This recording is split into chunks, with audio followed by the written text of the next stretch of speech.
6 لاکھ سیٹوں والا ہوائی جہاز۔ تفسیر ابن کثیر میں ہے کہ تخت سلیمان علیہ السلام جو ہوا میں چلتا تھا، اس کی وضاحت یہ بیان کی گئی ہے کہ سلیمان علیہ السلام نے لکڑی کا ایک بہت وسیع تخت بنوایا، جس پر خود مایا سلطنت اور ماہ لشکر اور آلات حرب کے سب سامان سوا ہو جاتے، پھر ہوا کو حکم دیتے، وہ اس عظیم و شان اور وسیع و عریض تخت کو اپنے کندھوں پر اٹھا کر جہاں کا حکم ہوتا وہاں جا کر اتار دیتی۔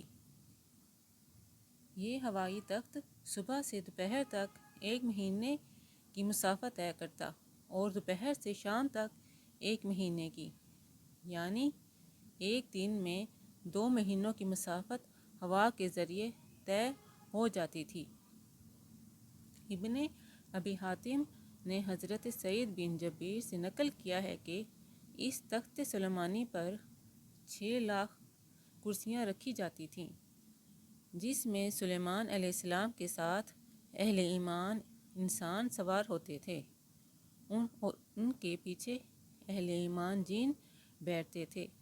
پھر پرندوں کو حکم ہوتا تھا کہ وہ اس پورے تخت پر سایہ کر دیں تاکہ آفتاب کی تپش سے کسی کو تکلیف نہ ہو۔ پھر ہوا کو حکم دیا جاتا کہ